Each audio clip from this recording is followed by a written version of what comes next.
You need the right gear in order to be safe and comfortable when winter camping and backpacking, and for that reason, I want to go over all the gear that I bring when adventuring in the cold and unforgiving Canadian Rockies. Starting off with the pack, my go-to winter pack is the Mountain Hardwear AMG 75 pack.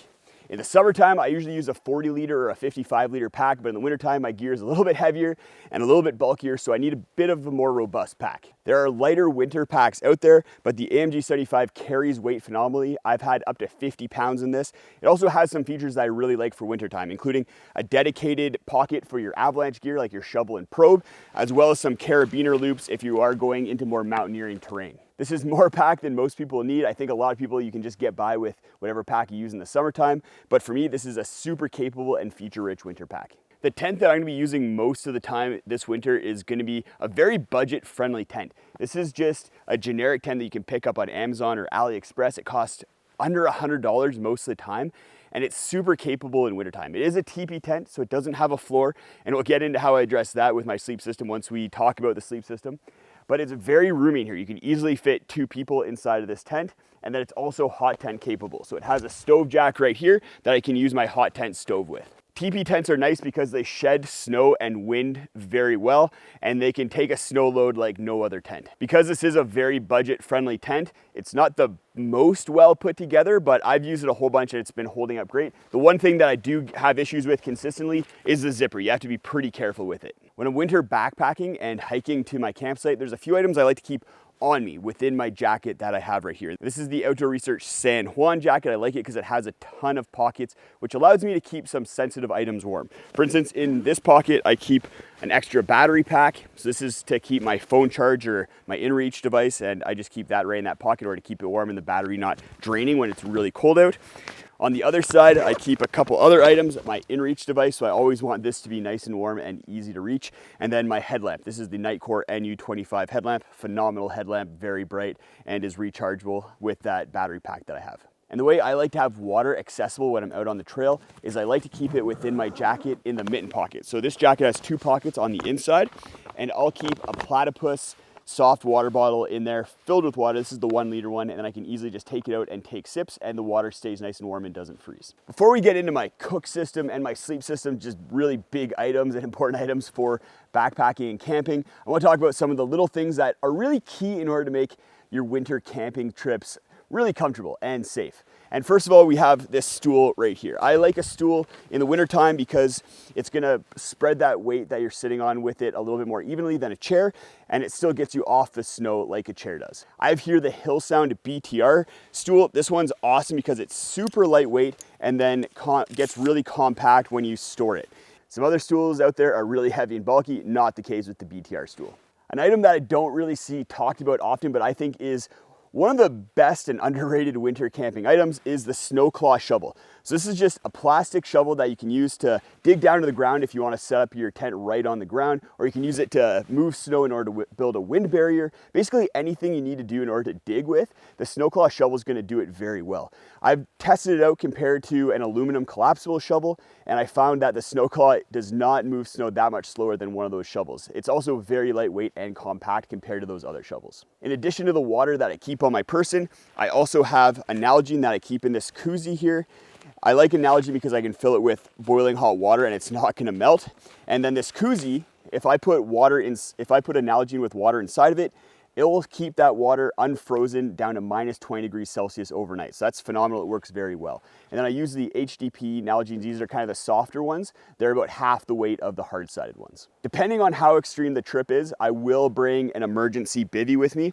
This is the SOL Escape Lights. This one breathes a little bit better than the emergency bivy, and it's nice just to have just in case. If I get injured and I'm unable to set up my shelter, I can still pull out my sleeping bag, get inside the bivy, and hopefully stay warm enough until rescue arrives.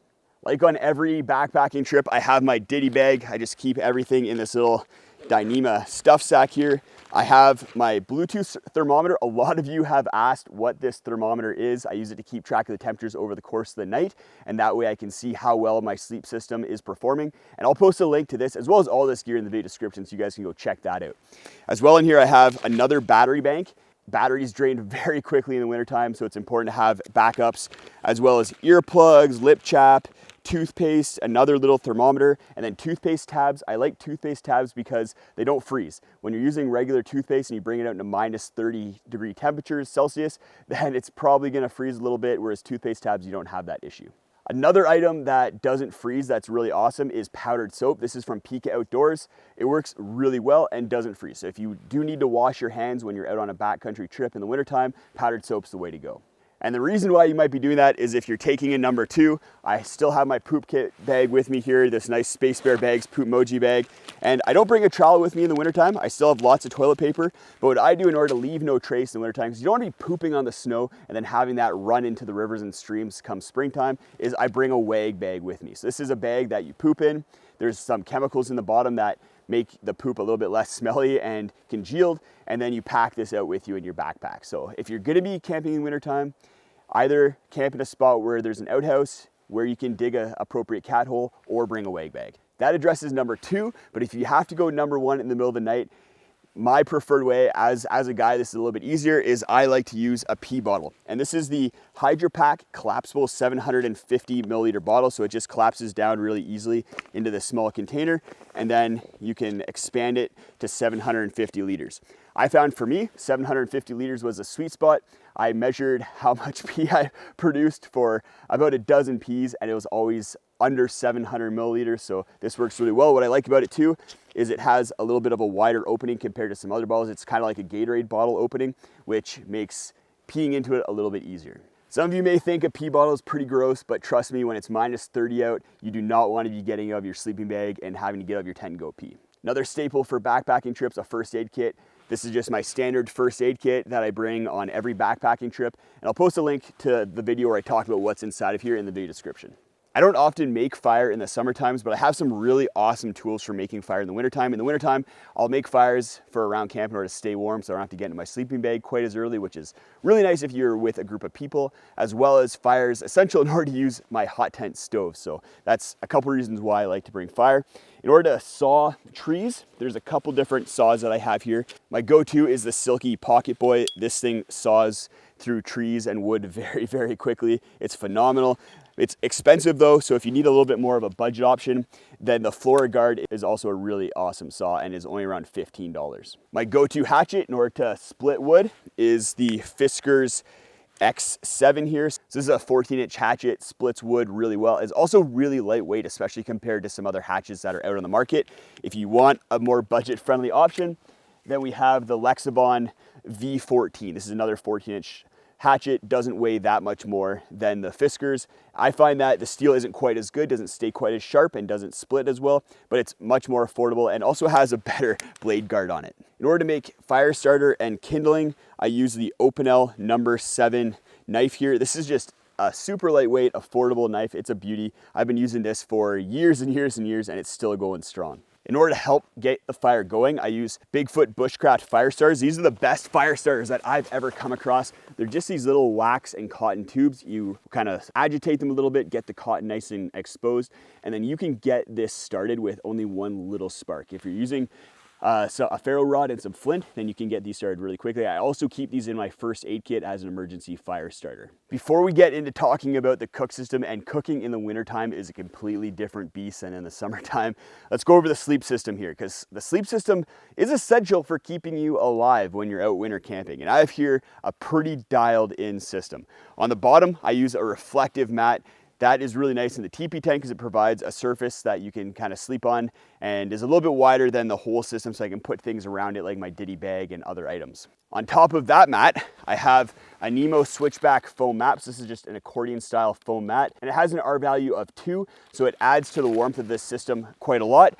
And what's nice about it is that it also acts as a sit pad for when I'm sitting around camp, and redundancy if my main sleeping pad fails. And the sleeping pad that I use is the Thermarest X-Therm. It has an R value of 6.9, one of the warmest sleeping pads on the market, the one that I found to perform the best out of any single one of the winter sleeping pads that I've tried, and is just an all-around great, durable, warm, lightweight sleeping pad. Something that I'm using this year in order to inflate the sleeping pad is the Flextail Tiny Pump X. This thing is phenomenal. It weighs about the same or maybe a little bit more than the inflation bag that the Thermarest X-Therm comes with, and it inflates it very quickly, and I'm not having to use my breath. It's important to either use the inflation bag or a pump like this to inflate your sleeping pad in the wintertime, so you're not getting a ton of warm air and condensation inside of that sleeping pad.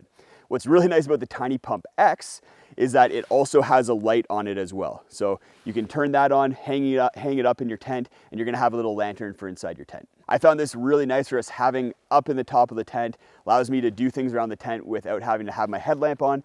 And FlexTail also makes a bigger one that is better if you're going in a group. You can inflate more pads a little bit more easily, and it has a bigger lantern with more battery capacity. For a pillow, I use the Hygiene pillow. It has a little bit of a foam padding on top, which provides some insulation, and it's just an all-around comfortable pillow. It's a little bit heavier than my all-time favorite, the Trekology 2.0, but in wintertime, weight's not as big of an issue.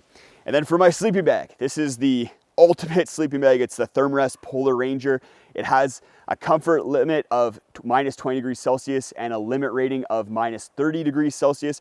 I've taken this down to minus 30 and been very comfortable in it. And it just has a ton of features that helps it excel as a winter sleeping bag. I've done a full review of this that I'll also link in the video description. And then on top of that, I have a synthetic quilt. This is the Enlightened Equipment Revelation Apex. What this does is it provides a little bit of extra warmth, as well as because it's synthetic, it helps manage moisture that's escaping out of you when you're sweating and warm inside your sleeping bag. So instead of moisture condensing inside of the moisture sensitive down of the sleeping bag, it moves out into the synthetic material, and synthetic material manages moisture quite a bit better and dries faster than down. Moving on to the cook system. Cooking in the wintertime is a big pain, especially if it's really cold out. In order to get all of my cook system and food to the campground, I use two different things. If I'm not in bear country or if I have some sort of storage locker, then I'll bring this Dyneema bag from Hilltop Packs. Then if I am in an area where there are no bear lockers and I am in bear country, bears do come out of hibernation in the wintertime and will start sniffing around for food, then I bring my Ursack. For a nice little treat or to have my coffee in the morning, I have this GSI mug, really big mug, and it's just nice to have a hot beverage. Sometimes it's hot apple cider with some whiskey, sometimes it's coffee. This mug handles both really well. I usually eat freeze-dried meals in the wintertime. Bush's Kitchen is my favorite because it rehydrates in only 3 minutes. And in order to get down into the bottom of those freeze-dried meal bags, I use a Toast titanium spoon with a polished bowl just for enhanced mouthfeel. Sometimes the ones that don't have a polished bowl feel kind of weird in your mouth. And then for the stoves and pots, I have two different systems here, and which one I bring kind of depends on what kind of trip I'm going on. If I know that I'm gonna potentially have access to running water, or if I'm trying to go really lightweight, then I'll bring this system that I have on the right here. I have a 1 liter Evernew titanium pasta pot. So this thing is just super lightweight. It only has a 1 liter capacity, so if you're trying to melt a lot of snow, then it's not gonna be the best option. Really only feasible if you're by yourself and have a little bit of patience to melt snow in this pot. Then the stove that pairs with that really lightweight pot is the Fire Maple Blade 2 stove. This is a titanium stove. It's the lightest winter specific stove that I could find on the market. This stove has worked pretty well for me, but if you want the ultimate winter camping stove, something that's gonna perform all the time, then you're gonna want the MSR Whisper Light stove.